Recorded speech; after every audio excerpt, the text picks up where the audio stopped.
Welcome to our webinar on dealing with energy leeches, curses, and other outside influences. This topic came to me because I've had a growing experience with other people's outside influences. And it struck me that most of the time when things happen to us, we tend to assume and believe that either we're responsible or it's just us. And every once in a while, it's not all the time, but every once in a while, when I work with people in their energy field, I discover that there is an influence that's coming to them from outside of them. It's not just the results of their own immediate actions. It's the things that are coming to them that are having untoward effects and either affecting their health or their happiness, their productivity, their energy level. Can make people feel slow and lethargic. Can make them not sleep well at night is a very common thing, and or just have a general feeling of disquietness, not feeling really at home or comfortable with themselves. And it's often rather vague. I had one experience recently when, after I cleared an outside influence from someone, I said, "Do you notice anything different?" And the response was, "I feel like a great weight has been taken off of me that has been with me my whole life." And I was personally pleased because it was just one session and we were able to remove that influence. But they were, hugely relieved because it was like this influence had been with them as long as they could remember. And it was just, again, a vague sense that life was difficult, that they had this heavy feeling, that it was like work just to sit up and walk around. And so it was quite a transformation. And I've had other experiences similar to that, where the degree of change that the people experience, even immediately, is just incredible. It's just so remarkable to see. And so people can recognize that feeling that, wow, they may not know it when they're in it, but when they get relieved from it, when they get out of it, it's like, whoa, this is just tremendous. So this is the thing that's really made me quite fascinated about this and made me stop to think, what are the kinds of influences that I've encountered with people or heard of others, working with, and how do we go about doing that? So I'm going to both talk about the kinds of outside influences that there are and explain how I go about working with those influences to relieve the people of that influence and to protect them from further involvement. Now, one of the kinds of influences that I run into very commonly in this community are what we call environmental factors. And most intimate environmental factors are things like buildings. Now, most people, I think, have some sense of what the vibe of a building is, particularly when they walk into it, but you can even get the vibe as you approach a building or walk by a building. And it's just often a very subtle, very quiet kind of feeling that, ooh, this place, this isn't as nice a place as I'd like to be in. I don't want to go into that place or into that building. Or other places seem very inviting. Oh, that's feels really good. I want to spend time in that place. But the homes that we live in, the places that we work in, or other places that we hang out for one reason or another, each has their own vibration. Each has their own energy influence. And if we live in a home or we work in a place that has a particularly disturbing quality in its energy, then that begins to have an effect upon us. And again, the effect may be very subtle. We may not really notice it, but we might come up with a thing like, there's something about going to work. I don't mind the work, but I don't know. I just don't really want to be there. It can be very vague like that. For other people, it's very explicit. It's like, that place is just not suitable for me. I just don't feel at home in that place. I don't feel comfortable in that place like I do when I'm at home or some other places they might be. So buildings have a huge influence, and I think most of the audience knows that Maharishi re-enlivened the knowledge of Stapachavad, the Vedic architecture, principles that are intended to support the human physiology in it. And he specified some very specific things about design, which are part of the ancient tradition, that actually make it so that when we're in those buildings, as he called them, fortune creating homes, they give us good health, they give us good economic benefit, and good relationships. They may also, it should be noted, produce some purification when we first move into them, or start working in them. And so we may actually experience some degree of unease, or maybe we just don't sleep as well for a little while. Most of us would get over that fairly quickly, but it's because there's an element of purification that takes place when we're in such positive and supportive spaces. I feel very fortunate to live and work in this home where we are now, because the energy in this space is very powerful. But I have had the experience that when people have visited here, some of them have actually felt a little uncomfortable for a few days, nights mostly.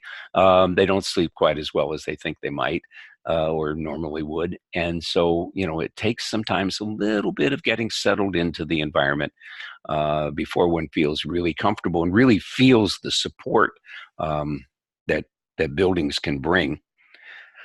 Now, many people in our community are very sensitive to environmental electromagnetic fields and radiation, electromagnetic radiation. And cell phones may disturb them, cell phone towers, and other devices that you may have in the home or the workplace, or what they call dirty electricity, which is actually due to devices causing certain patterns of interference or patterns of disturbed wave. Our electricity is a 60 cycle up and down like that. And various devices will disturb or put a signal on top of that 60 cycle that actually may have a deleterious effect on us.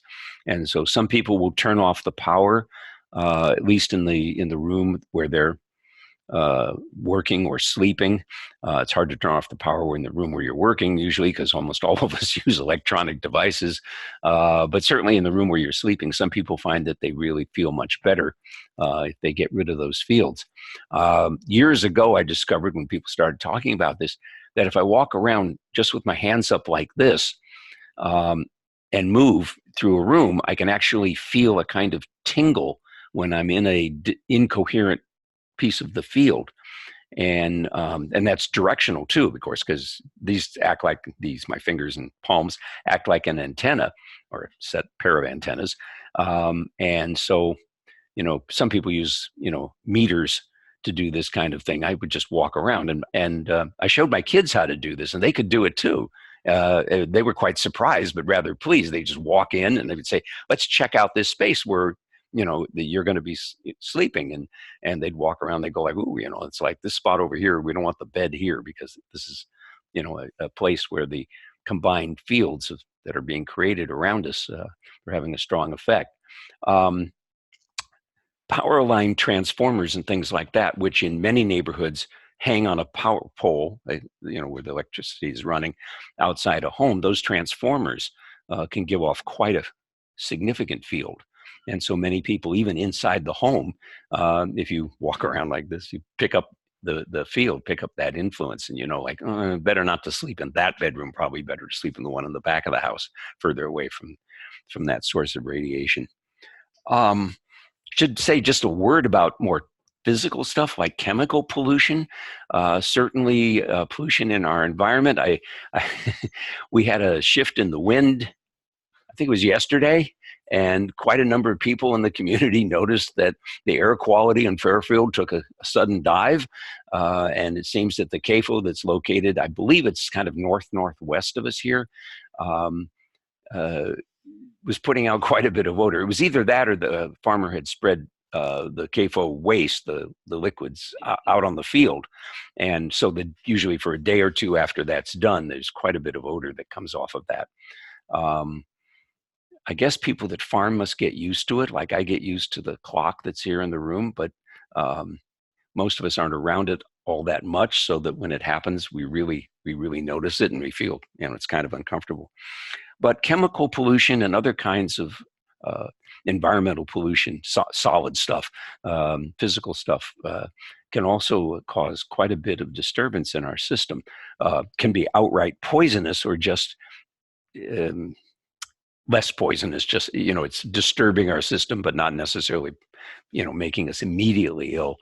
And these things are often cumulative, and we've discovered that many environmental poisons um, are certainly very toxic in high levels, but even in very low levels, they're toxic. It just takes a long time before their effect is actually felt and manifests in some way as some sort of disease.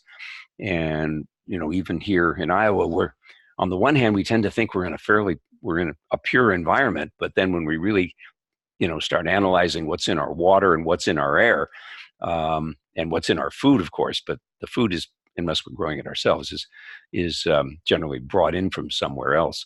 But in terms of just the local effects, our food and our air and water are fairly heavily polluted, and give us quite an intense exposure. So these are factors that can make us not feel well, even when we don't actually have a specific illness.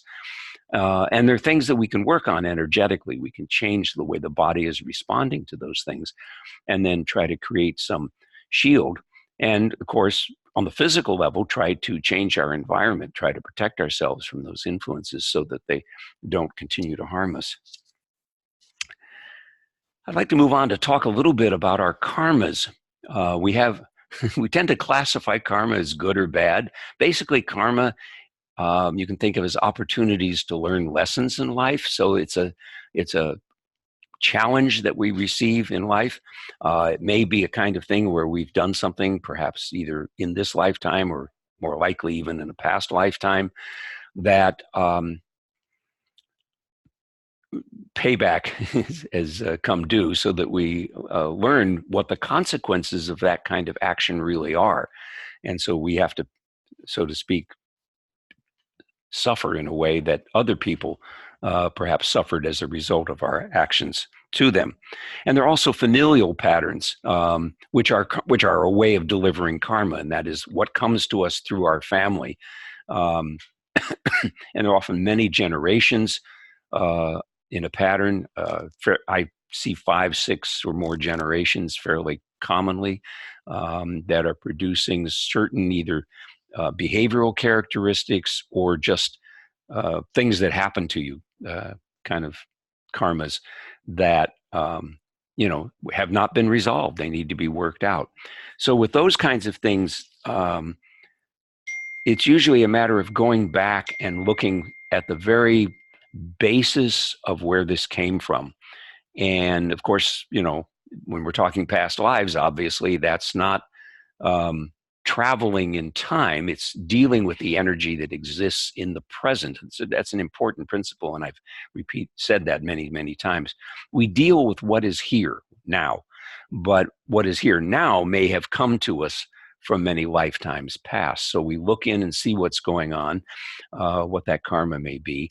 I am blessed to usually not see the painful part of the karma, but only the pattern that exists, and then work from that level to change the pattern, to find that pattern and alter that pattern so that whatever the lesson is that needs to be learned gets learned, and that we can go forward then without that, so to speak, hanging over us and affecting how we function.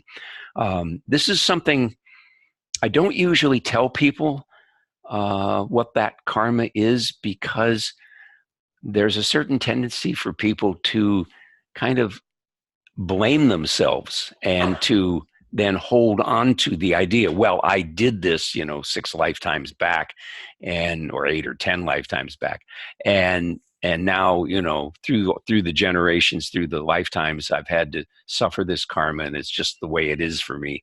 And we don't want to get caught up in that kind of thinking. We want to break free of a karma. So I usually don't tell people the exact source of the karma, and I often even don't see it myself. I just see the general pattern of what's going on, and then we just try to modify that so that the person no longer has to be bound by what had happened in the past. Um, Another aspect of karma are the planetary transits that are actually happening out there in the world around, in the universe around us. One of the things about astrology is that it actually relates to where the physical bodies, the planets and the sun and everything are, um, at any particular time. And there are certain things that happen in space that affect just about everybody. And when I say just about everybody, they affect everybody, but some people, based on who they are and what their birth and configuration is, the birth configuration is simply a way of saying, here's your map. This is the way things are going to be in your life. Um, and so some people are more affected than others. And they wanted to bring this up because many people have reported that the last few months have been quite difficult, with many, many challenges, some of them physical, some of them emotional, financial, relationships, other things have been going on. And that's beginning to wane now. But those are things, those planetary influences of that type are not individual. Those are things that affect everyone, and the degree to which they affect you depends on your birth chart. But they are universal phenomenon. So those are things that we have to kind of, at least so far in my experience, we largely have to go through. But knowing what's going on and then taking steps to stay very balanced and healthy in those times is very important, so that we get through the period as comfortably as possible. But I looked over my last couple of months, and they've been filled with drama and things that were obviously outside of me. These were things that were obviously of planetary influence. And my job was just to stay rested and to deal with things, and be careful. And even so, the influence I found was often very strong. And I had to take a certain degree of just, I'm going to have to get through this kind of attitude, because I wasn't always able to overcome each and everything. Moving right along, I wanted to talk about energy leeches. Energy leeches are rather common. They are people in our lives who literally drain our energy. There are people who are not usually, well, they're not happy. They may not manifest that entirely in the way we can see it, but inside they're not happy, and maybe outside not very happy. They tend to be needy, and they tend to want stuff, help, in various ways, either that we give them things or we do things for them or with them, or just keep their company. And people like that, we often feel like, well, they're a nice person. We want to help them. We want to be good to them. I'm a good person. I should be generous. But we may find that when we, at the end of the day, shall we say, we kind of go like, whew, I'm glad I didn't spend more than a couple of hours with them today, because it's just draining me. I was reminded recently of a situation that working with people who are ill and or senile, and my experience recently was with someone who was senile, is remarkably draining. They, may not be cooperative. They may have intentions, desires to do things that are really not in their best interest, and you don't have a lot of control over that. People who have cared for elderly parents or other family members have often found that even though they want to take care of them, they want to do everything they can for them and to help them be as comfortable and as happy as they possibly can be, that they find that as the weeks and months go by, and sometimes years go by, that they're getting more and more tired. The energy that these people suck out of us, as it were. It feels like that. Um, it can be considerable and really very, very difficult to manage. Um, a lot of the work I do is to help people increase their energy and to maintain their integrity so that they can be in the presence of an energy leech. I'll just use that word, someone who drains energy from us. So they can be in their presence without losing significant amounts of energy. And there's some skills that can be developed on the purely behavioral level that can be helpful. And then, of course, the energy work that I do is intended to both strengthen the person, and the shifts can be remarkable because I'll have people come in and I have a way of kind of assessing how much their general energy is, and sometimes they'll come in with energy levels at about 30%, which is really low, and they're like always tired, and they just don't feel like they have any enthusiasm for life, and then I can work on them, and usually within one session, sometimes it takes two or three, get them up to reasonable levels, say above 70%, and sometimes I can get them all the way to 90%. It just depends on the individual. Sometimes people are like really down because they've been in the presence of somebody, and then I can work on them because basically they're a very strong person, very well integrated, and their energy level just bounces right back up, and they're up at around 90, 95% or more right away. So that works very nicely. And people usually like those sessions because there's been, particularly in those cases where there's nothing really wrong with them, they've just had their energy drained, and they're destined to have it bounce right back up. What happens in the actual experience is like having a really deep meditation where they're just completely silent and settled. And afterwards, they can take them. I've had people take a half an hour even to come out of such a session, to just basically wake up again. And then when they wake up, then they're like really refreshed. But they often are releasing so much fatigue when they go through the session that they get very, very settled and very deep, and then they come back very slowly. Most people don't come back all that slowly. It's just a few minutes. I'd like to talk about curses. Curses are actually fairly common, and they may be curses that are given intentionally, where somebody literally says,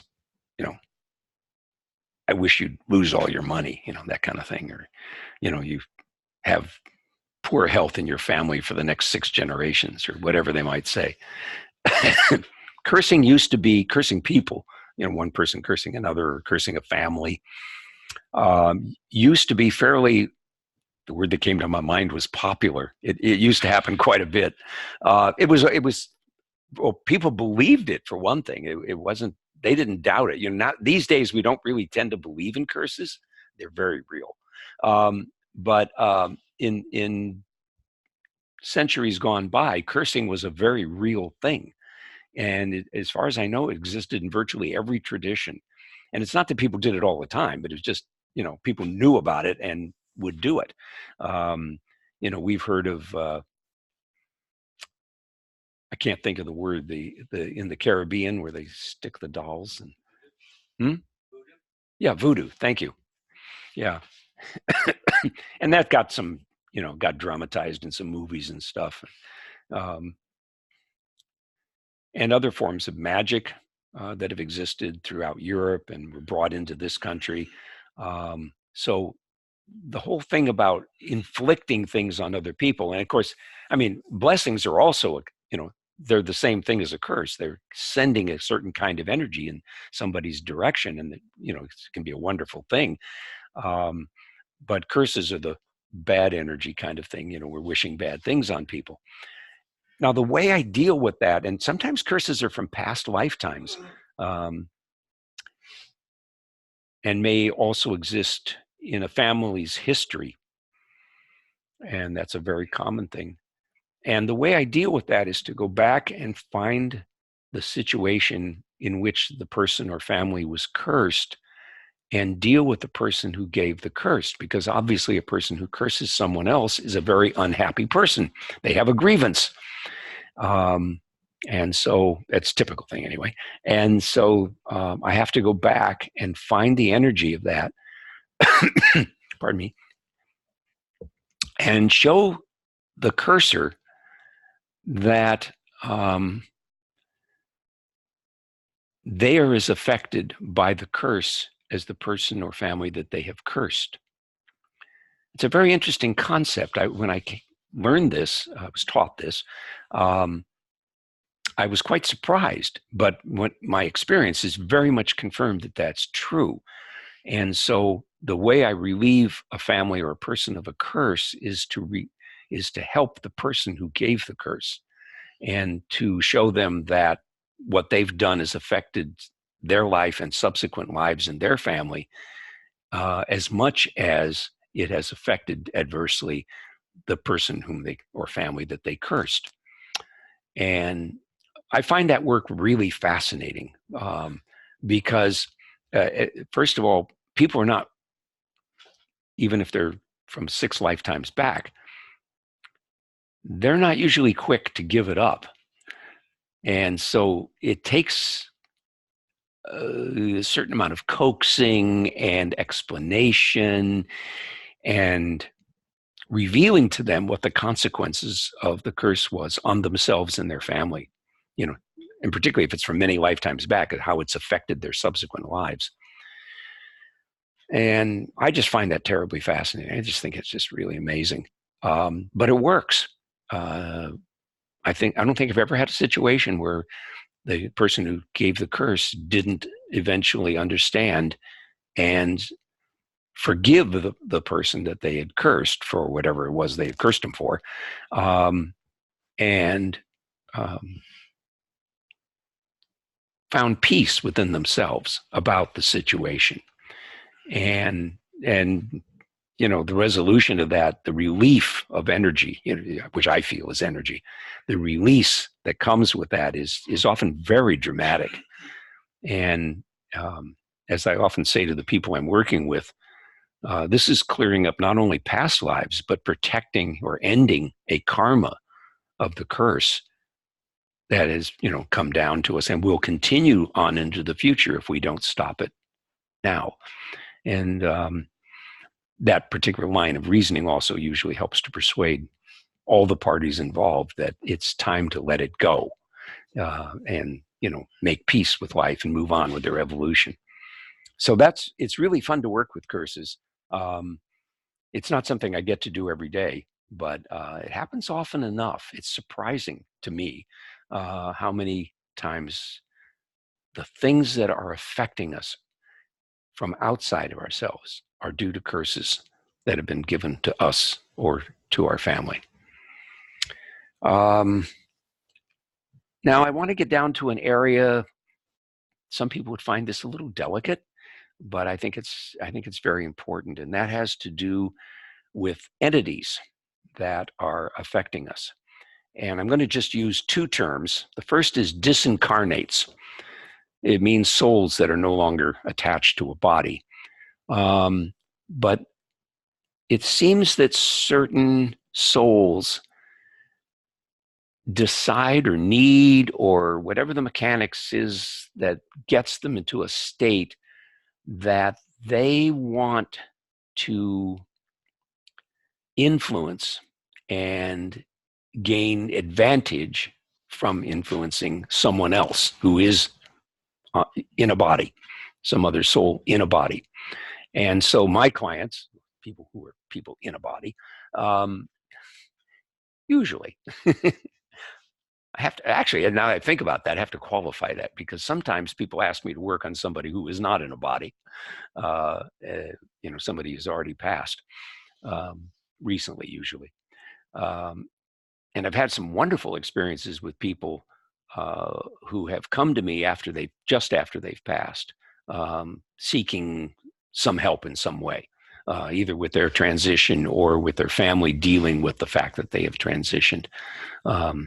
And that's what I call good work in a way. It's kind of fun to help people out when they come like that. But sometimes disincarnate souls produce quite a disturbance in a person's energy field and how they conduct themselves in their life, and can bring quite a bit of unhappiness, or not doing what they should be doing according to their life plan for this lifetime, which would be revealed in their astrology chart.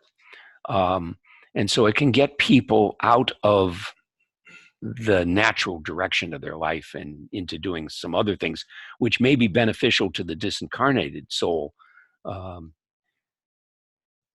this is not a case where the soul is necessarily trying to hurt somebody. They're just using them, and taking advantage of the fact that they're able to do that. Um,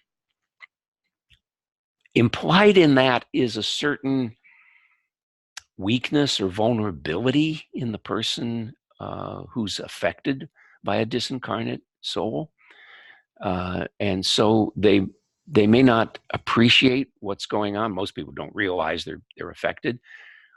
It's just one of those things that once it's relieved, they get that huge sense of relief. It's like, oh, what was I doing? It's like, yeah, this entity was really doing something to me, but I wasn't aware that it was an entity that was doing it. So how do I see that, or how does that come to me? Um, it comes in several different ways. Sometimes I'll actually see an entity, or get the. When I say seeing, it's sometimes more on a kind of feeling level, that there's something either on their back or some other part of their body, or um, sometimes it's on the side, um, and there's that sense is it doesn't belong there. That's not their energy. That's somebody else's energy. And so it often comes to me in that kind of way. Um, Sometimes the entity is not quite attached to them. It's more like a short distance away. And so I'll kind of see it off to, like off to the side or above or below them, typically off to the side somewhere, and often behind them, kind of hiding behind them. And so one of the techniques that I learned when I scan somebody is not just to look at where the physical body is sitting, but to look all around spherically in all directions, and even behind me, and see, is there anything back here, or is there anything over there? It just, where does my attention go? And so typically that's how I pick it up, and then realize that it's not the same thing, and it doesn't feel the same thing, or look the same way as when someone is not located in their body, which I've described before, and that is again a fairly common phenomenon. That a person will come in and they'll start talking to me, and I'll go like, "You're not here. You're over there. What are you doing over there?"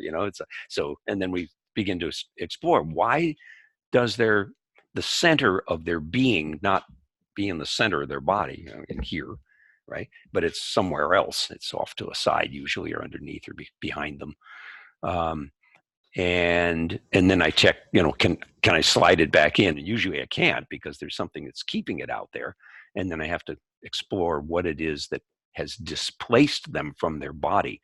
Typically some kind of trauma, of course, that made them leave their body. They're still animating their body.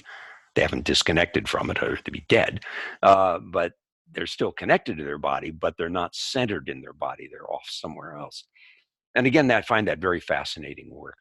But it's fairly, well, I won't say fairly, it's very easy to tell whether the energy, if I pick it up from somebody, is their energy that's displaced, or whether it's some other entity, some other entity that is out there that is causing that kind of effect. And there are various ways of dealing with that.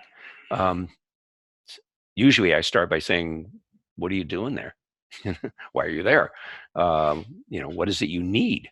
And they're usually a little reluctant to tell me. I have to kind of tell them I'm not going to do anything to them, and then we just kind of get into a conversation. This is on the silent level, you have to understand, just mentally, about, what's going on, about what they need, why they're there, what they're trying to accomplish, and then see if I can show them a better way to proceed in their evolution, rather than disturbing the person that they've attached themselves to. So that's a typical way that I approach that. And that usually doesn't take an awful long time. I can usually get that done in one session.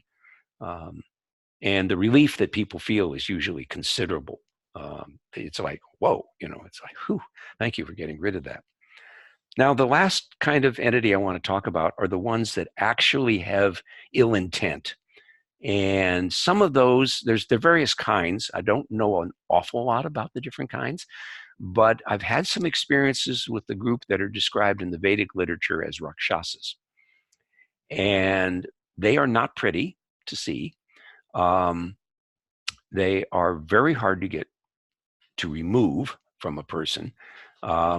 They cannot be persuaded to move. And I believe I related before, but I'll do it again. My last experience with a Rakshasa, my most recent one, it really was hanging on tight. It was on somebody's back, and they're kind of hairy things, and they're very fierce. And it was really hanging on. And I finally started to get it loose. And said, you really don't belong here. You're going to have to leave. I know it's your intention, but you can't be here. And trying to be reasonably nice, and to a thing that really doesn't have any care about being nice. And just as I got it a little loosened, there was a lightning flash just outside, not very far away at all, and an immediate thunderclap, very, very loud. And it like blasted this Rakshasa away. It just flew away. It was great distance. It was gone. I don't always get that kind of cosmic help, but I was very appreciative at that point to have the help with that, because I have at least some level of humility.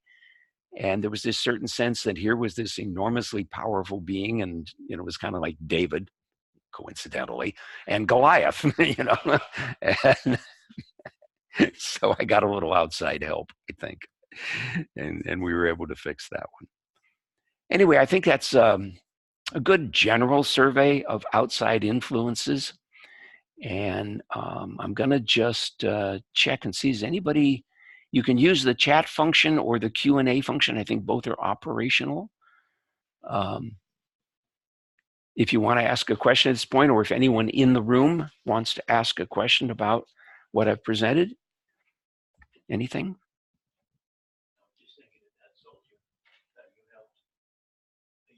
Oh, yes, a soldier. Yeah, I'd forgotten about that, Dan. Thank you. Yeah, that was, I'm trying to remember what the details were. Do you remember what happened? Yeah, it was the Vietnam veteran home in Fairfield. And I sort of done some energy work there. And later, Greg Palmer told me that there was this soldier sort of attached to me who supposedly I knew and was asking that I pray for him. And doing some work at home, I got some pretty strong physiological reaction, but no identification. So I came to you. Mm-hmm. And you contacted him. And apparently what had happened was, between, I guess, the time he was injured and died, there was some period of time. And he had this strong sense of, he was very attached to a young lady back home. And he was distraught that probably she had not reciprocated those feelings. And that's what he was hanging on to. So once you found that out, you went to her, who was still alive, and spoke with her higher self. And she confirmed that, yes, she did have very strong positive feelings towards him. But of course, after he died, she eventually died of her life. And once you conveyed to him that information from her, that was enough and he left. I'm going to summarize that very quickly, because that probably didn't come through on the audio. But it was working with the fellow here in the room that had the experience of having visited the traveling exhibit of the Vietnam War Memorial. And afterwards, there was a soldier that had attached himself to Dan, who had known Dan in the war, Vietnam War, and wanted. Well, his problem was that he had someone he felt very strongly about, a woman back home, but he didn't feel that she had those feelings for him. And so what I did was to go find her. She was still alive, and find her energy field and check in, and found out that yes, indeed, she did have strong feelings for him at the time, and you know, had never really conveyed them to him as fully as would have satisfied him at that point. So that satisfied his soul at that point, and so he was then able to release and move on. And she was, by my perception, she was also able to move on, even though she'd gone on with her life. But it was like he had died and it was unresolved, and so that brought closure for her as well, as for him, and relieved Dan of his duty, to help this soldier out, which was really a very wonderful role to play. So I think I don't see any questions. Yeah. The vulnerabilities that allow the latter entities that you described to, especially the last one that you described, There was Rakshasas. To play a role in a person's life. What are the mechanisms or the vulnerabilities or weaknesses or whatever? What weaknesses opens one to being, what are the protections? and what are the protections that one might have concerning outside entities affecting us? Well, the ultimate protection, of course, is our own self-referral consciousness, and being able, the degree to which that is lively within us protects us. And one of the key tools, I'm glad you asked that question, because it opens up a whole other area, which I'm going to describe only briefly because it's getting late and we need to do a group clearing session. Whoops, that won't help me. I just looked up at the clock, which we always stop when the session starts, so that it doesn't disturb people. There is a technique described in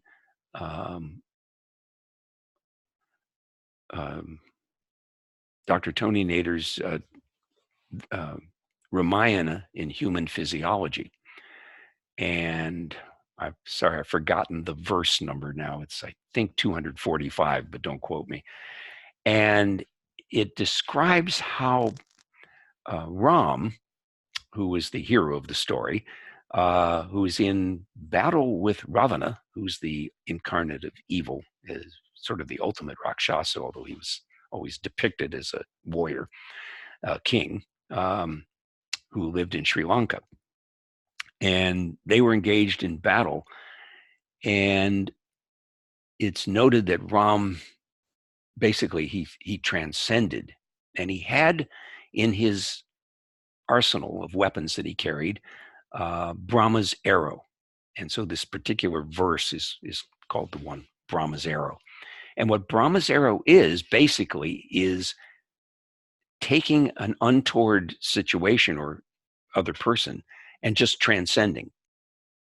And in the transcendental field, where differences are reconciled and all hostilities disappear, then the power of the negativity of this character was dissolved. And so Brahma's arrow, I heard, I'll just say someone described that one time in a group meeting. And I went, oh, that's one of the techniques that I've been using. I didn't even know it. And I went and read the passage and went like, yes, it says it exactly here. This is exactly what I do, is take a soul like that, a disturbed soul, into the transcendental field. And they lose the ability then to be negative. They transcend their own negativity and find fulfillment in that. I think that's actually the essence of the whole answer. What makes us vulnerable is being in a state of bondage to ill feelings, hurt, or unfulfilled needs of love and attention and affection and gratification. And so when we're in that state, then we're like looking for something, and that makes us vulnerable to that entity which will supposedly give it to us, even though they're doing it for their own purposes and not really to help us. So they're taking advantage of us. So being self-referral is the solution, and that's fundamentally what I do with somebody who's afflicted in that way. Is I just transcend, and in that absolute silence, then the attachment is broken, and they find the individuals afflicted finds their power and their being, and then the negative being also experiences their own being, and then they can't hold on anymore. So it's not always a lightning flash. Sometimes it's just on the very quiet, subtle level like that. And I've had that experience much more often than the lightning. I've only had one lightning flash, but that was just the way that situation unfolded. I'm going to go ahead and end here the recording. See if I can